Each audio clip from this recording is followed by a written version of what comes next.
What's going on, everybody, and welcome back to the Locked On Pirates podcast. I hope you all are having a phenomenal Thursday, December 30th. I am, of course, your host who does the most, Ethan Smith. Hope you all are having, again, a phenomenal Thursday. And also, shout out to our Locked On A's listeners today. Of course, I did say there was a little bit of a surprise here for everything that was going on today. And of course, your Locked On A's host, Jason Burke, did just welcome his first child into the world a few days ago. So congratulations to Jason and everything on that. So I will be guest hosting his podcast today and possibly tomorrow and heading into next week. Of course, ironically, he named his son after me, of course, which is a complete joke. But his welcome Ethan Burke into the world with open arms. I am here for Jason to talk about the Pirates and talk about the A's a little bit here for the next couple of days. So hopefully you all are ready for that.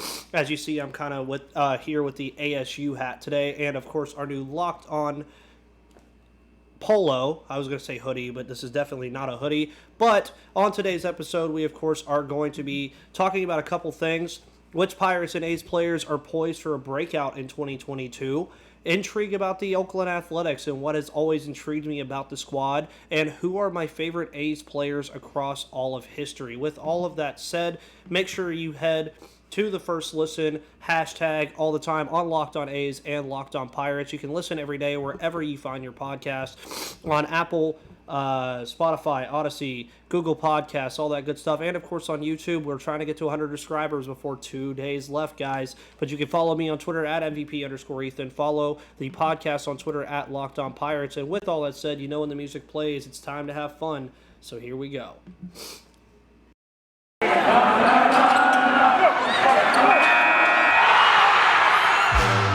You are Locked On Pirates, your daily Pittsburgh Pirates podcast.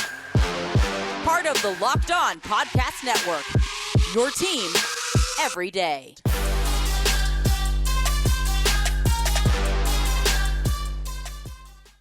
Awesome, everybody. And again, welcome back to the Locked On Pirates podcast today on Thursday, December 30th. We have two more days left here in the year 2021, guys. So hopefully you're getting all of your New Year's resolutions figured out heading into 2022. And there's going to be a lot of players in the Pirates and the A's organization that are going to be trying to find some New Year's resolutions to become some better baseball players heading into next season. Of course, as always, you have to keep in mind the CBA is kind of, messing with things a little bit at the current moment. So we'll see if we get the entire full season that we are supposed to be getting heading into 2022. But which Pirates and A's player are poised? I said is poised. If you guys didn't notice on YouTube, it says is poised at the bottom, but it should be are poised for a breakout in 2022. But of course, I am going to start with the Pittsburgh Pirates here. And there is a plethora of breakout candidates on both of these squads. The Pirates maybe a little bit more so, with the A's, of course, having a ton of guys that are already known commodities and already kind of have the idea of, you have Matt Chapman, Matt Olson, those kind of guys right now. You're still working with that kind of deal. Ramon Laureano, Sean Manaea. They have a lot of given talent. For the Pirates, a lot of their talent is still prospect pool. A lot of their prospects are still very young. A lot of their better players that we're expecting to be better players over the next couple of years are still very young. So, which Pirates player is poised for a breakout in 2022? Well, depending on how things work and how they operate in terms of picking the prospects up, Roansy Contreras and O'Neill Cruz have to be in that conversation. I think they had their breakouts a little bit at the minor league level this year in 2021, but we saw what they could do a little bit when they came up on that final weekend of the 2021 season, and I think both of those guys are clear-cut breakout 2022 candidates for the Pittsburgh Pirates. One, because I think Roansy Contreras will be up here quicker than O'Neill Cruz. I think he will be in the rotation faster. I think things will probably end up working out very well for him to be in the rotation probably by midseason, depending on how patient they want to be with him and make sure that everything is going well on that front. And also, O'Neill Cruz, he does have a lot of different guys that he is fighting against at the current moment. So realistically, there's going to be a lot going on there also for O'Neill Cruz. But if we're going to name people outside of that for the Pittsburgh Pirates, Diego Castillo is another guy that you could definitely look at, especially if we get a full spring training to potentially win a spot on this 26-man roster in the middle infield. There's a real shot that happens. There's a real shot that you see him get some playing time this year. And I think just because of the amount of names that you see in the middle infield, there's a real chance that it could happen, and there's a real chance it can't. And why is because he may be overshadowed by a lot of the guys that have already been here, like a Kevin Newman, like a Cole Tucker, like a Michael Chavis or a Hoy Park or Rodolfo Castro. And remember, we talked about all these guys at length over the last couple of weeks. But also, the other thing that you have to keep in mind as well when looking into breakouts is that doesn't necessarily mean that Diego Castillo is going to break out into an all-star player, right? There's a chance that he breaks out and becomes a solid player now and then continues his breakout through the rest of the year and through 2023. There's a real chance that happens. So that's my three guys that I would put on the list for the Pittsburgh Pirates: Roansy Contreras, Oneil Cruz, and Diego Castillo. I think those three guys are definitely integral parts of what this team is trying to do in the future. I think all of them are going to make very positive impacts on this team. I think they're going to make things work, and I think heading into 2022, they're probably the top three names that you can really watch in terms of prospect talent that have a chance to break out. Now, heading to the A's side of things, realistically, one of the guys that's always been on my list of breakout candidates throughout all of baseball, and I think another guy that a lot of A's fans, of course, are familiar with and should be familiar with heading into 2022, is A.J. Puck. Now, in 2021, A.J. Puck didn't have the greatest year, 6.08 ERA over 12 games. In 2019, he was a little bit better with a 3.18 over 10 games. So he's a career 4.74 guy, but again, still a very young player, still figuring out his craft, still figuring out all that stuff. He's only 26. He was also a guy that whenever the Pirates were considering trading Adam Frazier, he was a guy I thought the Pirates might try to trade for and getting Adam Frazier. Of course, they ended up trading him elsewhere to the San Diego Padres and getting a completely different deal than I thought. But A.J. Puck, I think, has a very strong chance of being that guy heading into 2022. Of course, you look at the Oakland Athletics rotation, and it's already I wouldn't say loaded, but it's definitely a very good rotation in terms of Chris Bassett, Sean Manaea. You have those guys there. Who else? You have Brent Honeywell, who they just picked up from the Tampa Bay Rays, Lou Trevino. And then you have a very good bullpen as well that could help a guy like A.J. Puck, who is trying to break out, really figure out everything that he needs to figure out. And from the Pirates standpoint of things, it's hard to see pitchers in our system break out because it doesn't happen very often. So seeing a pitcher break out for the Oakland Athletics would also be really nice, especially with everything going on in terms of them potentially leaving Oakland, all that stuff that's been going on over the last couple of months. But I do think A.J. Puck has the biggest shot of a real big breakout in 2022, and maybe he keeps the A's competitive in the American League West, and that's something I would love to see. I want to see the American League West be very competitive this year, and I think with the moves that have been made, for the most part, I think the A's are still going to be a competitive baseball team, and A.J. Puck is going to be a part of that. And then you look at the Rangers spending money, you look at the Mariners spending a little bit of money as well, you look at the Angels, who hopefully will get Mike Trout and Shohei Ohtani back healthy and playing together, and then of course the Houston Astros are still probably the best team in that division, but still have some things to figure out. So A.J. Puck, Roansy Contreras, Diego Castillo, Oneil Cruz, those are some guys that Pirates fans and A's fans should be looking forward to heading into 2022. And before we get into the rest of today's podcast, I want to let you guys know about the wonderful people over at Built Bar. Built Bar, of course, is the protein bar that tastes just like a candy bar. And, you know, you can't ever go wrong with a Built Bar right now. It's a new year, so that means New Year's resolutions. If yours is about getting fit or eating healthier, make sure you include Built Bar in your plan. Built Bar is a protein bar that tastes like a candy bar, maybe even better than a candy bar. It makes it easier to stick to your resolution because it tastes good, you'll want to eat it, and unlike other protein bars, which can be chalky or waxy, it does not taste like a chemical spill.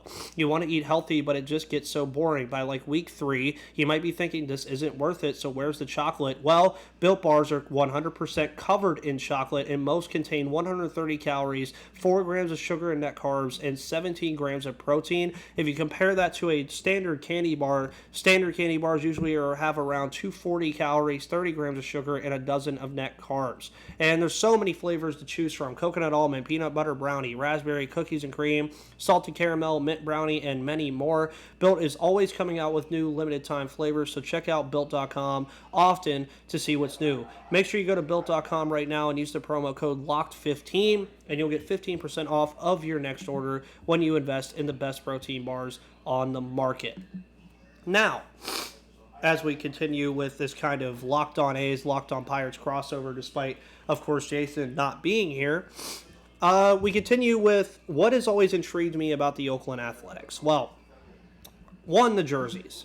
I think the Oakland Athletics, across all of baseball and maybe even professional sports, have some of the most noteworthy jerseys that you can find. The white on green is always beautiful. I love the yellow jerseys. I love the green on white jerseys. I love the green on yellow jerseys that they've worn before. Their throwback jerseys are absolutely phenomenal. And the Oakland Athletics, too, a lot like the Pittsburgh Pirates, are not a big spending team. They're not a team that's going to spend a lot of money. They're not a team that's going to be a big spender. But they always find a way, and this is something I wish the Pirates could figure out, they always find a way to win games. They still find a way to be competitive. The Oakland A's have been in the playoffs for the last couple of years, minus last year, and albeit they haven't had a ton of success in the postseason, I always find myself rooting for the Oakland A's in the American League if they're there. I usually root for the Oakland A's in the American League. The Toronto Blue Jays are another team that I really am fond of when it comes to those teams.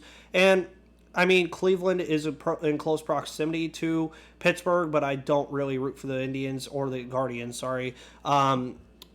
that much, just because I can't really justify myself rooting for a Cleveland team after what they did to the Steelers in the wild card last year and over the past, 75 years of whenever they played.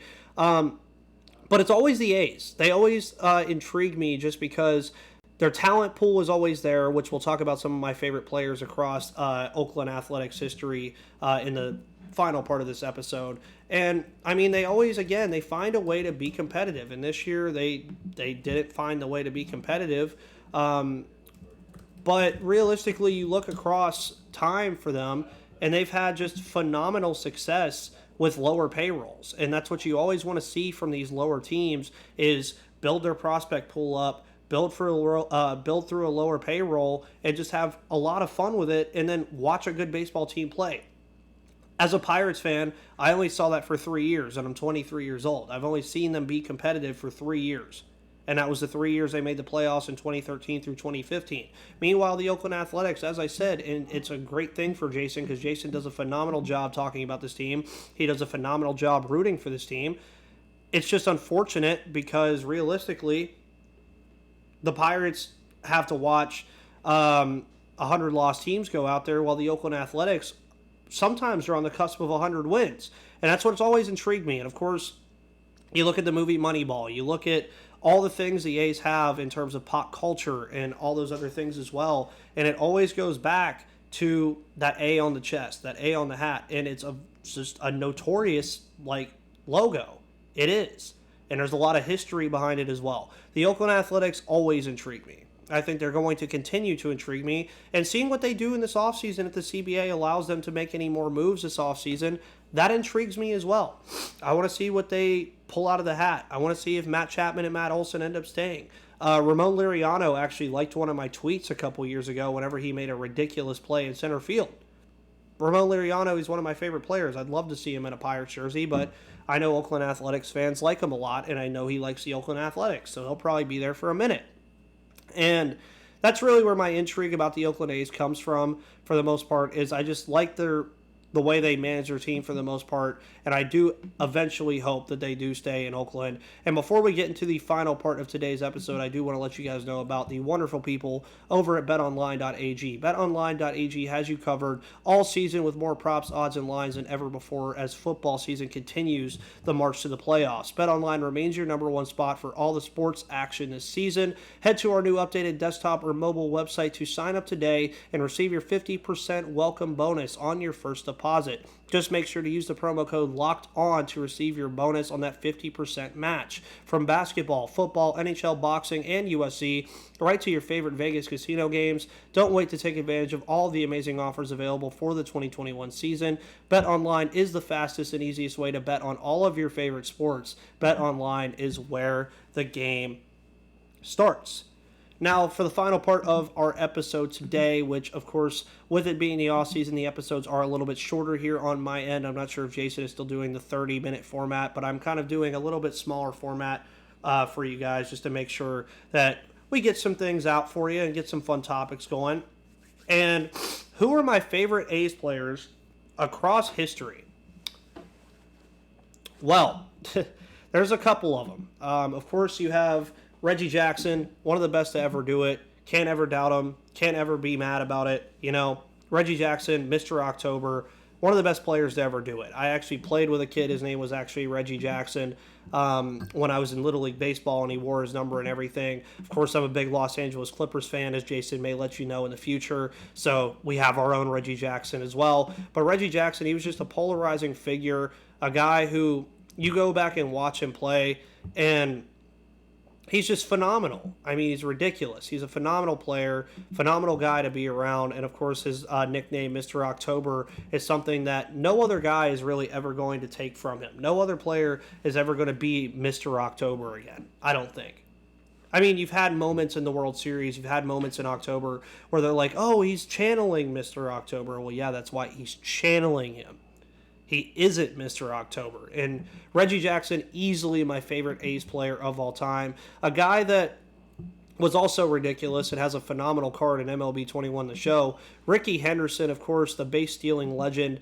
Rickey Henderson was impossible to throw out on the base pass. He was just ridiculous. Of course, he ended up going to the Seattle Mariners at some of his time as well. Big number 24. I mean, watching him run, like watching videos of seeing him run, I mean, I'm a Pirates fan, and I don't even think Roberto Clemente could throw out Rickey Henderson if he started on first. The ball was hit the right field, and Clemente had an easy throw. I don't even know if he could throw out Rickey Henderson at third base. It's tough.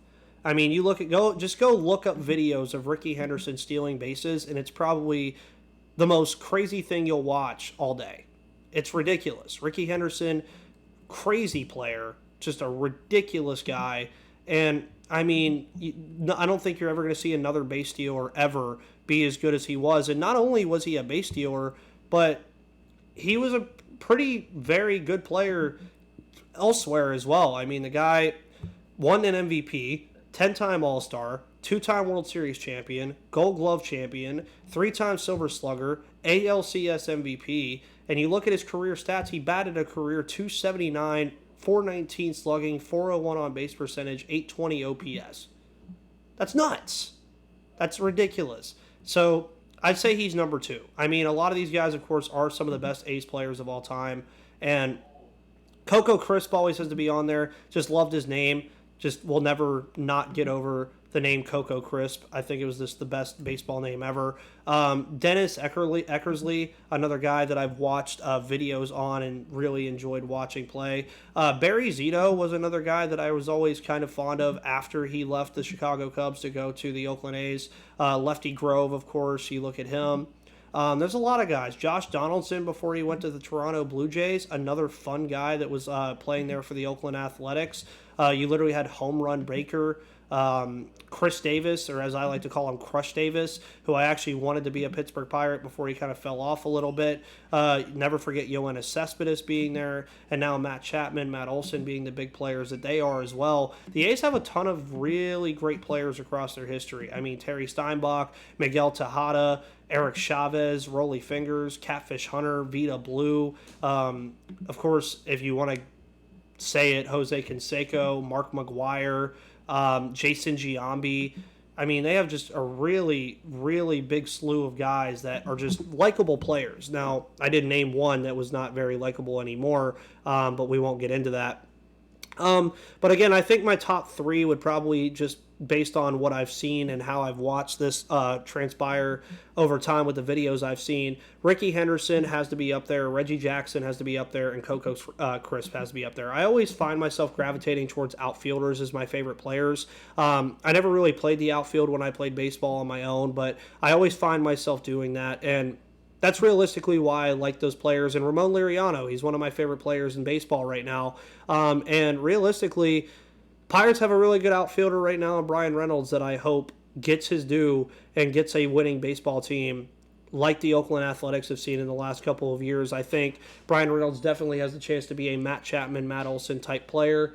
And realistically, that's where we will leave it off today, guys. So thank you all for tuning in today on Thursday, December 30th. Hopefully you all have a phenomenal rest of your evening. Of course, Locked On A's people, you can follow me on Twitter at MVP_Ethan, but don't forget to follow Jason on all of his social media. Locked On Pirates family, you already know. Follow me on Locked On Pirates. Follow me at MVP_Ethan. And guys, thank you so much for tuning in. See you again tomorrow, Locked On A's and Locked On Pirates Nation. See you on the flip side.